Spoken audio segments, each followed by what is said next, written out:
Thanks for joining us. My name is Georgi, co-founder and lead of DG Burn Health, 100% self-help mobile app for burnout. Amongst other things we do, we run a series of awareness-driven initiatives that aim at spreading knowledge and different points of view to the area of burnout. At the moment, we have two main lines. One of them is called Burnout Triumphants, where we speak with people that have been through burnout and want to share their takeaways and support others recognize symptoms earlier and take action. And the other series is called Burnout Talks, where we speak with people like Joy from all around the world and tackle specific niche geared topics. So the topic of today, without further ado, is creative burnout and how the creative industry what's going on in the creative industry. Why are people there particularly endangered, and what can Joy share based on her experience, and how can one actually help him or herself to conduct a more fulfilling way of life. So without further ado, Joy, welcome. It's great to have you here. Thank you very much for inviting me. I'm going to call you George because, of course, I have to try and pronounce Jorge, and I'm going to have problems with that. George is perfectly fine. So you're a qualified coach and a stress management therapist. Can you tell us a little bit about yourself? Yeah, I certainly can. I've been working in the wellness and health and wellness space for about 20 years now. Feels like 20 years. And before that, I was involved in the music industry. A little bit before that, I worked for an IT company, a sales company. But I'd come through the whole, my life had been based on achievement and success, and it all revolved around qualifications. So, like any young person, we're kind of conditioned to think that our qualifications are all that we are. So once I had that, had my little degree in my hand, and I couldn't get the job that I wanted, I just got depressed. So, and I think perhaps people might experience that as well. You have an idea of what you want to achieve in life, and then you're not getting it, and you get down, down, down. So that affected me. Eventually, I got into jobs that I did enjoy, which were actually just involved with music. So I got involved with a PR company, started one up with my ex-boyfriend. It was about music, producing music, talking about PR. It was a very exciting time for me, and I never once got depressed. So I kind of knew that was what life was all about. My name's Joy, but I kind of do feel that life is about just attaining that kind of level of happiness and contentment and bliss, and that's it. But there was never a job description or a job out there that said, oh, the joy bringer.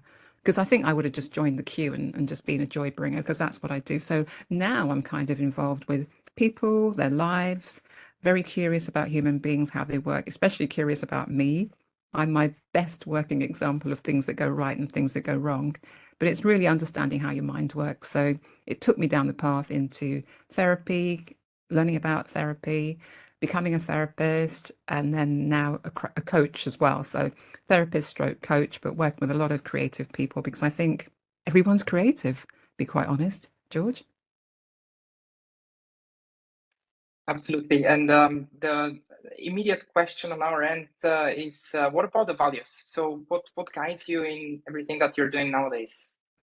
Values, good question, because for me, my main one that always comes up is around staying in a happy, joyful place. But I am a high achiever and I do like to be good at what I do. So I've kind of taken my passion for things and my obsession for things. I try to be a bit looser about them nowadays. So this whole thing about working in this creative field, but also as a therapist, it's how can I bring more of me to that? So values are hard questions, but you can think of things like I'm an honest person. I believe in, unity. I believe in collaboration, teamwork. I'm one of those people that kind of just I have to be around other people to get my happiness. That's where I get it from, which brings into question this thing about introversion and extroversion and where do we get our energy from. But I think I get it from both places. And that question about values is really quite hard because every time I think about when I'm with my clients and I drop questions on them which they can't answer, I'm thinking that's quite cruel because nobody defines what do you mean by what are my values? But If you were to say, how do you lead your life, Joy? I'd say, well, I try to be honest. I try to be, for want of a word, hardworking. I try to be focused and try to do the things that I enjoy. Awesome. Thank you. And again, on the note of introduction and introducing yourself to the audience, I know that you wrote a book recently. So can you tell us a bit about it? You want me to talk about the book, George? Well, I just happen to Just have one nearby, just a quick George. I'll just glance. bring it into focus. Yeah. Okay, guys. Yeah, navigating stress. So I was invited by UK publishers during the COVID, actually, to write a book, and I was a bit surprised, but they were picking on specialist topics because they were actually from the mental health sort of like realm, and they wanted me to talk about stress. So I've done that. It's a very interesting book, if I say so myself. I try to keep it as simple and down to earth because the one thing that I get worried about with books, especially technical ones, is that the only person that can read it are people within the industry. And I'm not writing the book for people within the industry. I'm writing the book for ordinary people who encounter this thing called stress, whatever it Mm, might mean. So that definition has to be kind of brought up as well, George. But this thing called mm. stress, we're encountering it, and then apparently we're fighting it and battling it. And I kind of, during the writing of the book, came across something which changed my whole thinking around it. Are we really just battling it, or is it something which might hold um, a little golden nugget somewhere underneath all this stuff that we go through? Is there a Let's point to it? let's come back to that. I love that quote. Let us come back to that. So maybe after we know you, we know what you're up to. Yeah, creative industry. How come? Why this one? What's so specific there?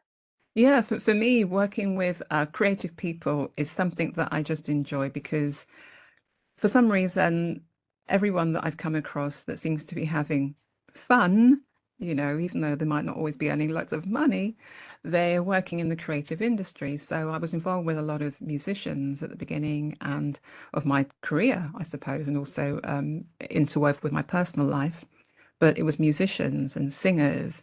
And then I got into knowing a lot of dancers and some writers and some songwriters. So it was always around that kind of area. And then people involved in the beauty industry, so makeup artists. So it was always on the fringe of people that seemed to be doing things that they loved and they seemed to be in a good space.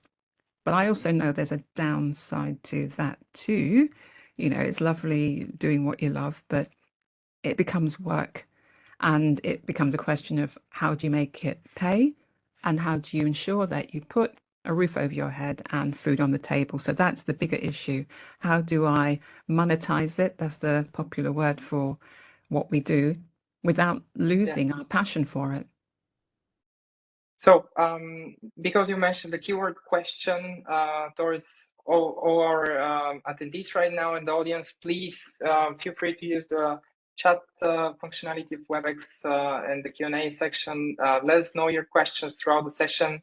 If we see that there are a bunch of them, we may interrupt to address during the session. If not, we can go back to them at the end.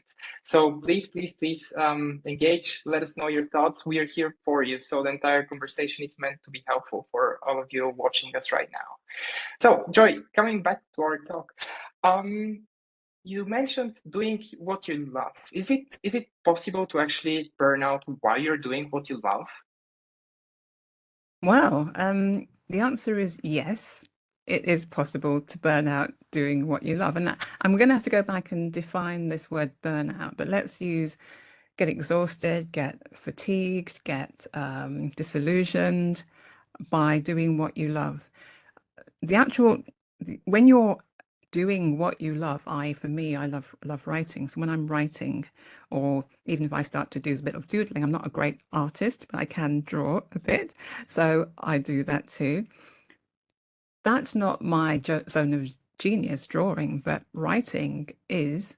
And when I'm doing that and I'm doing it under pressure, i.e., writing the book, although it was something that I wanted to do, it was the pressure of having to write on demand. And it was the pressure of knowing that they wanted it finished by a certain date.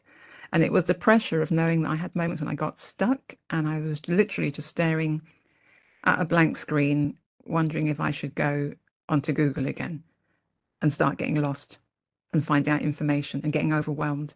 So the answer is yes, it is possible to get burned out or exhausted, Are fatigued by exhausted. doing the So things that you love. what's your understanding of being stressed out or of burnout? Yes, for me, burnout is an extreme. If we imagined, let's say, drawing a line across a page, and at one end of the line we put, you know, tired, exhausted. At the other end, we put, full of energy, vitality. The burnout is just a gradual move towards being exhausted and worn out in different ways to the point where you're mentally tired or mentally unwell. You're emotionally drained, and you may also be physically unwell because all of these things, we're looking at a human being and we're mind, body, soul, that's it. Emotions, thoughts, feelings, all of these things are floating around. We're all of those things. And all of those areas, they just get depleted. So for me, the extreme end of burnout, which I wouldn't really want to wish on anyone because it becomes a very physically debilitating thing.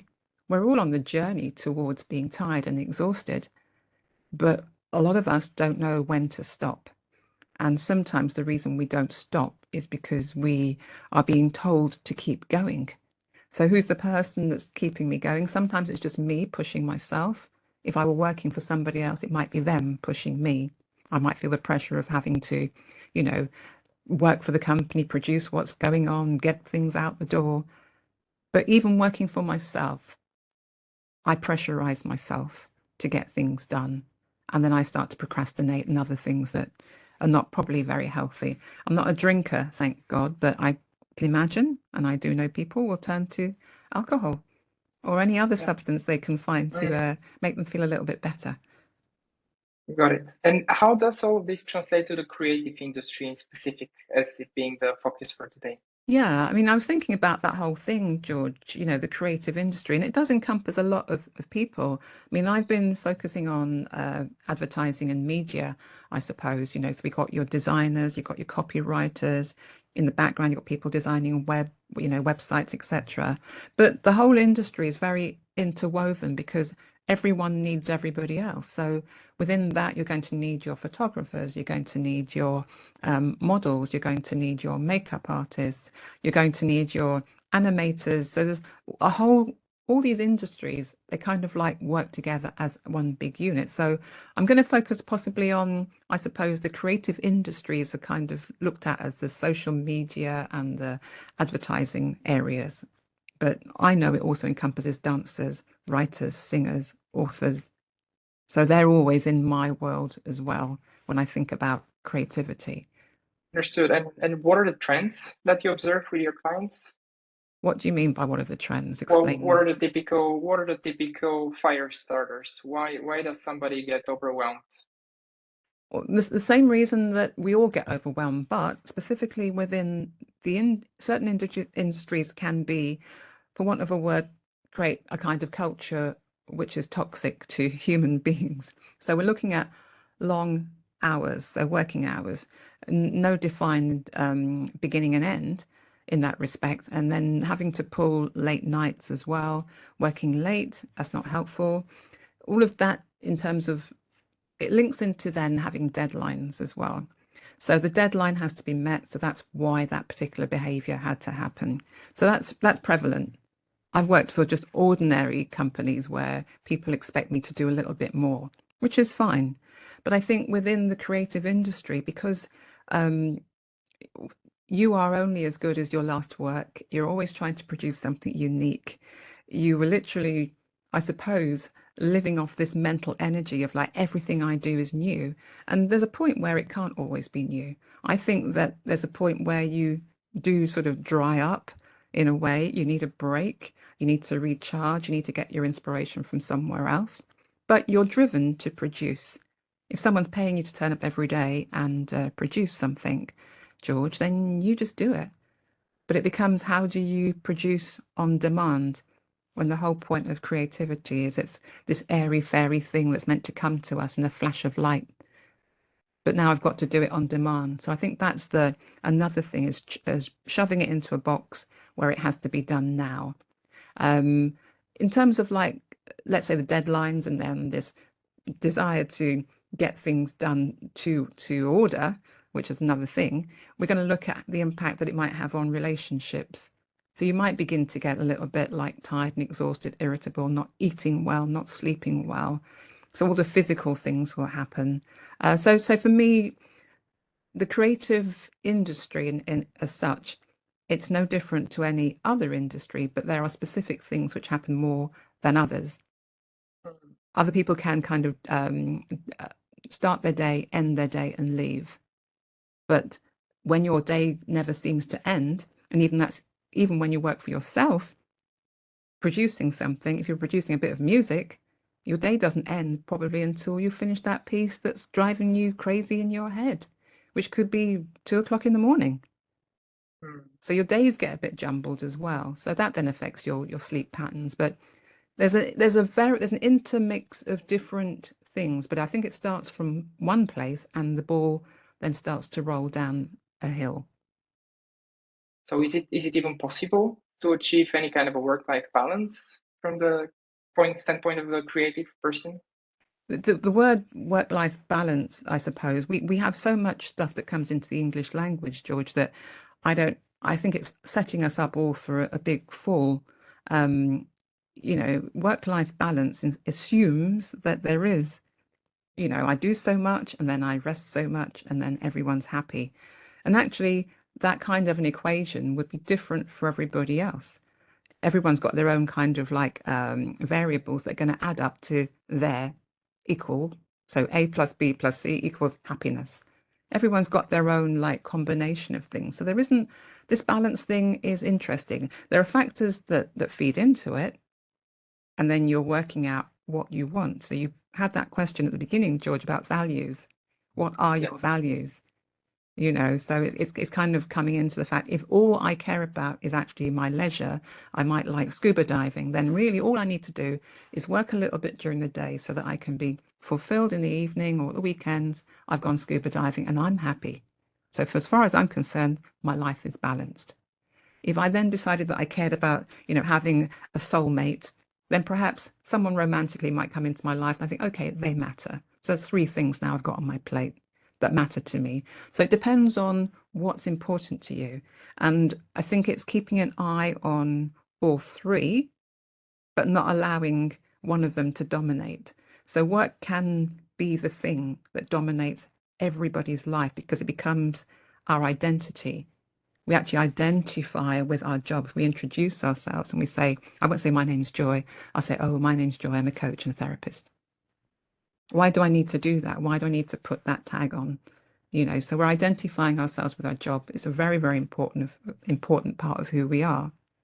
And that's why we overwork, to be quite honest. Because some people can have the cut-off point and say, right, family time, I'm off, guys.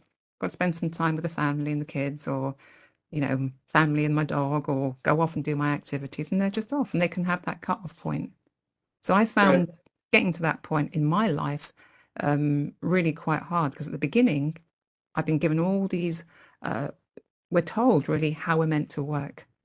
You work like this, you work from the word 9 to 5 is very, very popular, but I don't know many people that actually work a 9 to 5, but some people are varying it now. And with people working from home, it's got even more blurred. The boundaries around work and work hours have got even more blurred. So yeah, balance, I don't know, George. It's an interesting word. I'd say it's whatever Yeah. you want, whatever your balance you want it to, whatever you want it to be for you. So you mentioned boundaries. We're quite curious to explore. Is there like any actionable advice from the standpoint of a creative person? How do I set those boundaries? How do I separate personal from work related areas? I think that's a big ask in terms of asking human beings to, come into a work environment and leave all of your life stuff behind at the door. It doesn't really work. And I think in the terms of creating, you need to be in a good place. You need to be in kind of a very free space. You've got to be in a very open place. And when things start bothering you, whether it is, paying a bill or having to go and visit your sick parents, or, even good things can be a pain, like organizing a wedding, or organizing, the birth of a new baby, organizing stuff around that. Even good things can be stressful. I think with creative activity, where you're trying to, I call it like alchemy. You're pulling something out of nothing and you're trying to make it your own. You're trying to put your stamp on it. If they saw my stuff, they say, this is Joy's stuff. I recognize that. Or if they saw your stuff, George, that's George's stuff. I recognize that. We're always trying to be unique. And even within our uniqueness, we don't actually want to repeat ourselves too often. We actually say, oh, I've done that before. I've got to try something different. So the pressure's always there. But I know I need a clear space to work.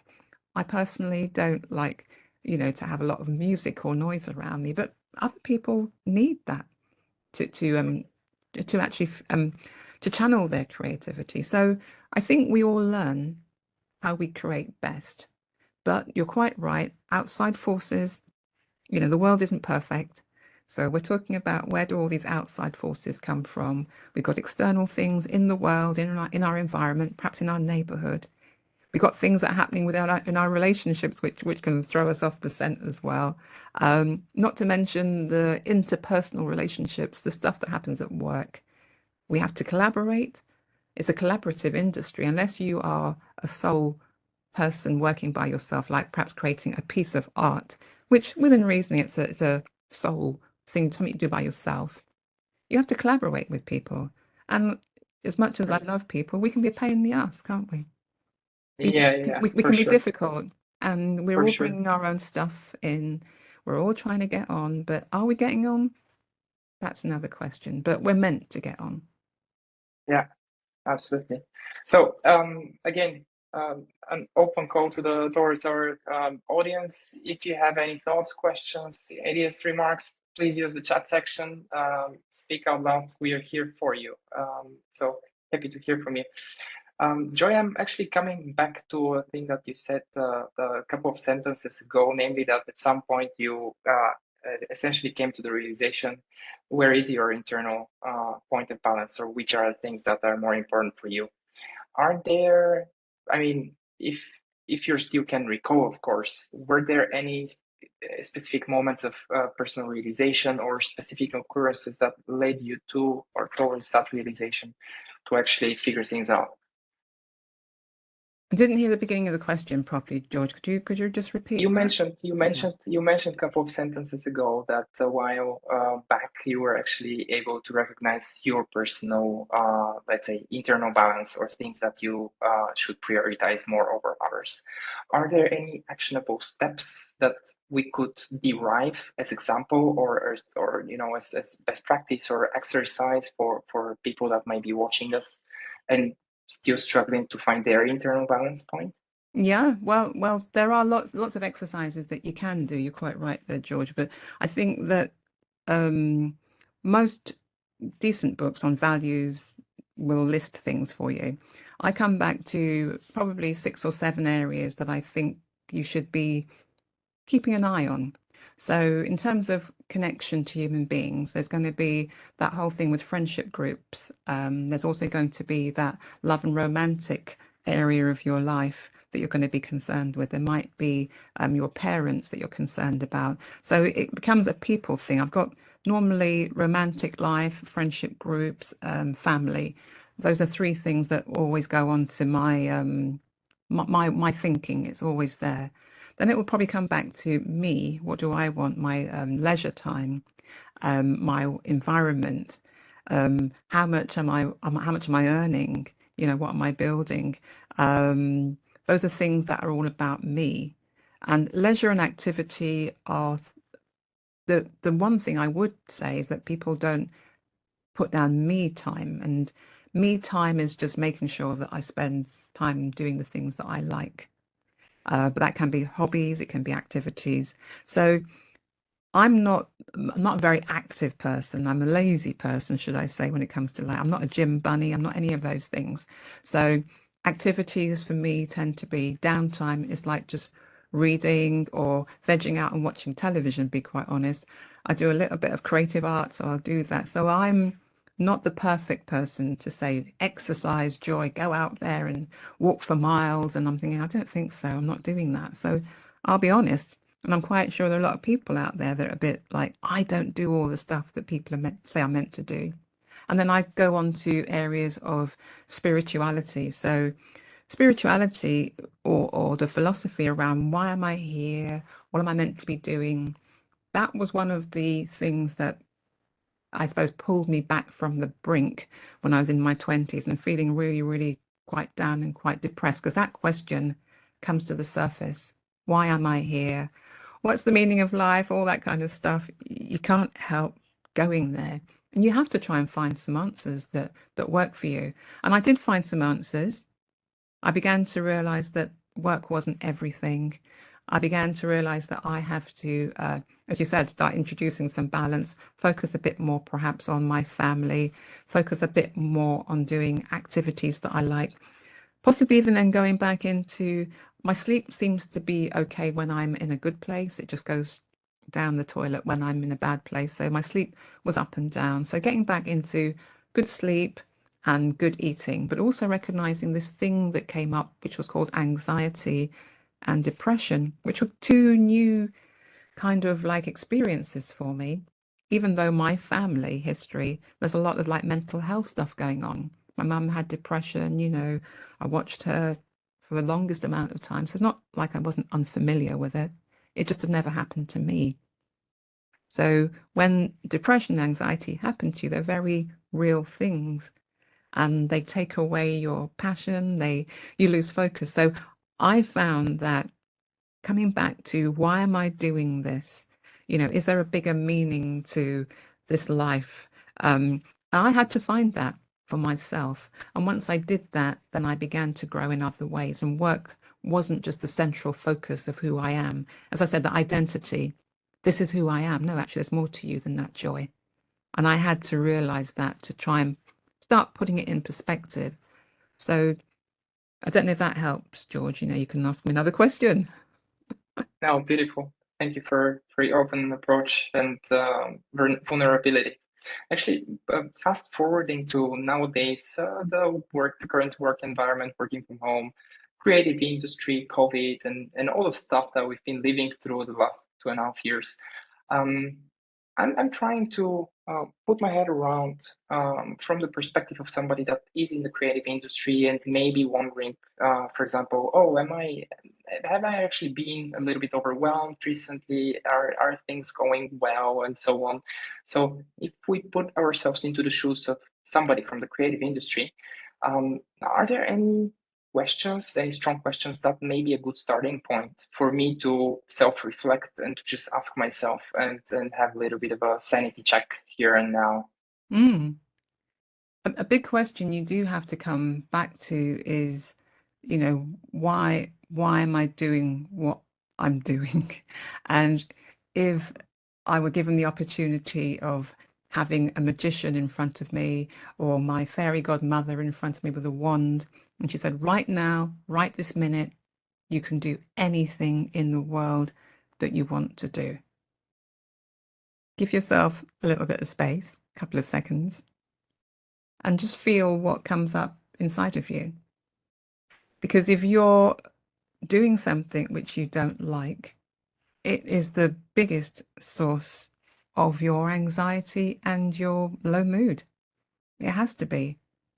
Um, so I would ask you, are you still doing something that you like? And then if you're not doing something that you like, is there anything that you can do about it or start working towards it? Or the very thing that you're doing, is there anything that you can do to enhance it, to add to it, to learn something new? Because we're looking at human beings are meant to be growing. We're not fixed. We weren't born big, which is great. We've grown to, great heights, and we'll continue to grow. But it's also not about physical growth. It's about mental growth. It's about um, new ideas. It's about new activities. Because what we're doing is really always trying, my name's Joy, but trying to bring the joy back into our lives by doing things, seeing whether we like them or we don't like them. So we have to open up our ability to try new things. And that is a major problem with human beings because of our survival instinct kicks in and wants to keep things very familiar. But this self-reflection is an interesting thing. You probably all heard about keeping a journal, which might be good for some people, might be boring for other people, but you can try it. Writing things down, funnily enough, makes them very, very real because we spend so much time in our heads. So some of the things that I think are really weird, I'm not going to describe them, but they can be weird. And you think, why am I thinking that? If you wrote it down on paper and you read it back, you'd realize how ridiculous it looked. So this kind of highlights some of the thinking patterns that we fall into. So keeping a journal is very, very useful. Self-reflection, they call it self-awareness. But what we're trying to do is work out how do I work, first of all? What do I say to myself? What do I feel? And what actions do I take as a consequence of that? And I call that a bit of a cycle that I focus on myself, and I would encourage you to focus on in that moment when something happens to you, the event triggers something. What did I think? What did I feel? And what did I do? And when you begin to track that over time, you begin to see patterns. And then you have the choice to change that. But you can't change something until you become aware of it. So that's why the journal writing, as boring as it might sound to some people love it. They absolutely love, keeping a note. Other people that I might give this journal thing to, they go, and then it's a bit scrappy do. They don't always do it properly, but, they get something down. So, keeping awareness is the ground floor to everything because you can't change something unless you know the moving parts. You just can't. And building on the notion of awareness and maybe looking into the cross section of you being experienced of working with C-level executives, is there anything that I can do for my team? So awareness not only driven towards myself, but maybe there is somebody from my colleagues or my subordinates that I see may have struggle right now. What do I do?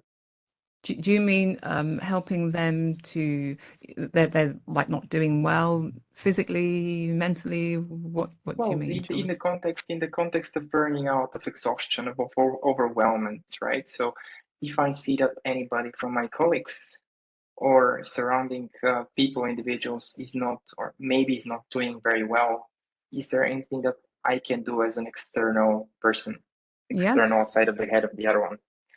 I think there's always a way to support other human beings, especially when they're suffering. Um, it's nice to know that somebody else has noticed that you're not well and that they are not judging you badly, and that they actually want to see what they can do. So for me, it's asking questions. Having a conversation with people is always the starting point, and coming from that place of being compassionate, you can use the word empathic, but you demonstrate that you care by asking because when someone's under a lot of pressure, you're right. We can probably see that they're not in a great place. They are probably trying to avoid showing that they're in a bad place and they're hoping that it's not showing externally. But I know I can look at my friends and I can see when they're in a good place and not in a good place. And if you're working with a lot of people, I don't work in a team because I work, I'm a sole by myself. I work one-on-one with people from home a lot of the time, which is great. I never have to be in an environment where I'm observing other people. But when I did notice signs. You can tell by people's eyes. I think the eyes are the window to your soul. They really are. You can tell when someone's bright and they're cheerful and they're happy. There's a kind of light behind their eyes. You can tell when someone is a little bit absent and a bit down. So I think having a conversation with someone is the first starting point. Just asking, hey, I've just noticed that, you look a bit more down than normal, or you don't don't look your bright self, however you get into a conversation, so that someone can then be seen. And then it gives them a chance to explain what's happening. Because they may need time off, might need more support. Um, I think that's something which you would talk through with someone, basically what's happening, and then, okay, within reason, you're going to try and help.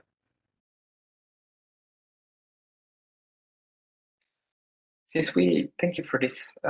Since we always try to keep our talks concise, but also as authentic and as fully bodied as possible, um, based on your personal experience and everything that you're doing and combining it with the conversation up until now, are there any other areas, topics, even words that come to mind and you would deem relevant for us to actually touch base on? Are we missing on anything? Well, I did ask a couple of friends before I came on today just to give me an idea of what this means to them. So one of my friends, she's a music producer.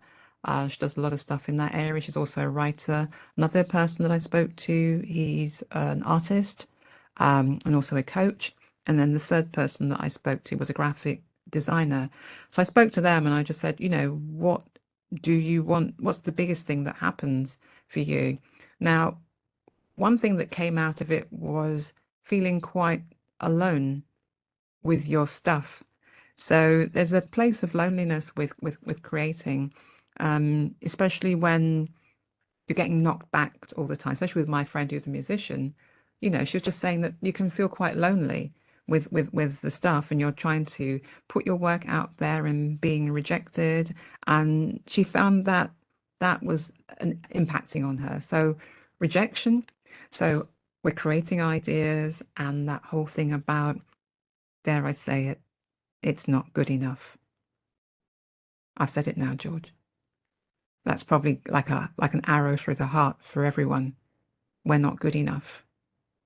So when you're doing your best and giving your best work, and I think in the creative industry, because ideas are changing all the time as well, and you could have put an awful lot of effort into something, and then they say, oh, we don't need that.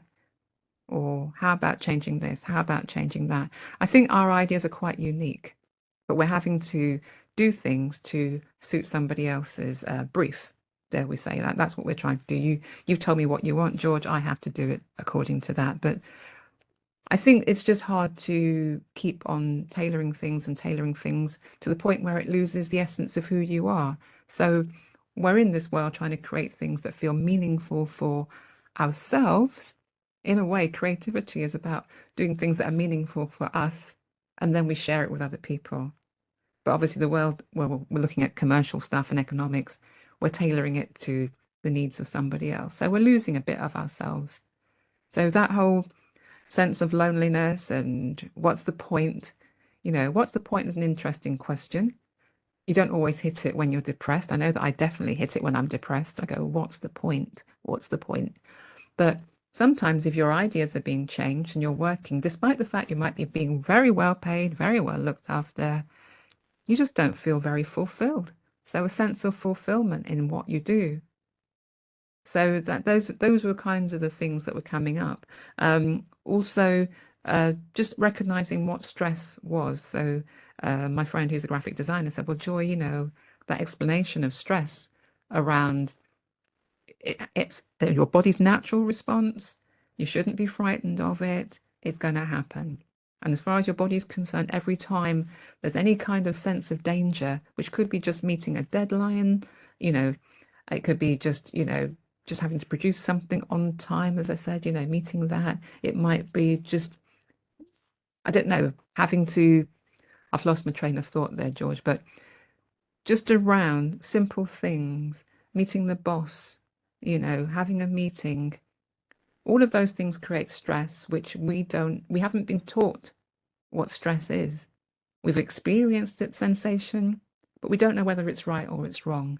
So she quite enjoyed my explanation that the body will get triggered by anything that it senses as being fearful. And that can be just normal day-to-day circumstances. And as far as your body is concerned, it feels it's being chased by a tiger. So your adrenaline is there, your heart rate's up, and it's doing everything it can to help you to survive. And so don't be surprised if you're anxious a lot of the time, because I think the world is kind of telling us that there's some epidemic, you know, of stress and anxiety. And I know, George, your thing is burnout. I think burnout is the extreme end of ignoring what your body's saying to you, what your mind's saying to you, what your heart's saying to you, and you just keep going. And I'm thinking that's not sensible, because who's looking out for you? So I do ramble on a bit, George. I hope I've explained that, some of it. Well, thank you. Thank you for elaborating. Stress is indeed a very big topic. I guess it's quite easy to get yeah, drifted away by considering and speaking about it. Is there anything else that we should definitely add as a wrap up, as we are running towards the end of our session today? And I'm so grateful for you finding the time and jumping on it. Maybe as a side remark, from our end, a little bit of context. Somebody reached out to us and asked a couple of months ago, specifically for creative burnout, and we're like, okay, can you actually do something about creative burnout? My colleagues, my team seems to be struggling. We are around 10 people and have this kind of a constant pressure and so on. And so we've listened, and for this, thank you, Joy, for actually helping us bring what's needed out there. I really hope that the audience finds the needed value here. And again, as mentioned a couple of times before, to get in touch with us, regardless right now in the comments or elsewhere via our social media channels and so on, and let us know, how are you feeling? What is going on? We are living in difficult times, and despite us having specifically talked about the creative industry today, basically everybody's endangered right now, and some people are coping better than the others. But at the end, we ultimately believe that every individual has all the needed resources internally, and sometimes it's just a matter of a little bit of a pocket mirror or somebody asking those questions, as Joy was elaborating earlier on, to empower you as an individual to find your golden nuggets that you already carry within yourself and within your heart. So we're in a way in the business of empowering people.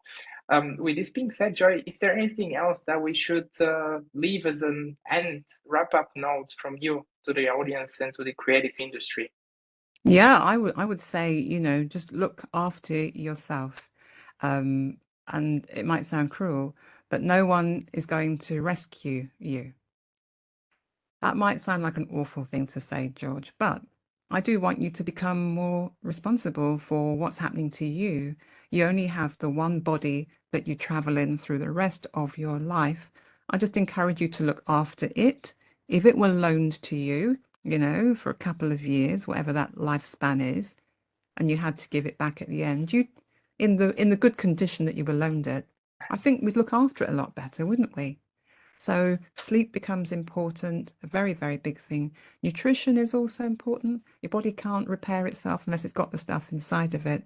And rest, recovery, and recharging. That's the main thing, I think. People forget that they must build that into every part of their lives if they can. Just if you work hard, I hear about the bit about play hard, but add the bit about rest and recovery, because that's the place where you become more resilient. You grow through certain stressors. I get that, but you need to rest, recover, and recharge until the next day. Otherwise, you are going to be becoming more and more and more ill, working your way towards that place called burnout. Lovely. I couldn't have said it better. Hope it resonates with our audience. And I guess it's your and it's our time to thrive. You have everything within your means. Just look after yourself, take care, watch after the signals, ensure you cater well to your body. So that has been all from us. Georgi from DigiBurn, the 100% self-help mobile app Burnout, and Joy out of the UK, executive coach and stress management therapist, helping numerous people to deal better with the current challenging times. We will be putting up the recording for everybody else that didn't manage to join us today live, and are very happy to hear from all of you. We'll put Joy's references in the description. Feel free to reach out directly. Also, feel free to reach out to us. Let us know what you liked, what you disliked, maybe what questions you may have, what topics we should cover for the next episodes. And yeah, take care. See you soon. Thank you, Joy. And thank you very much too.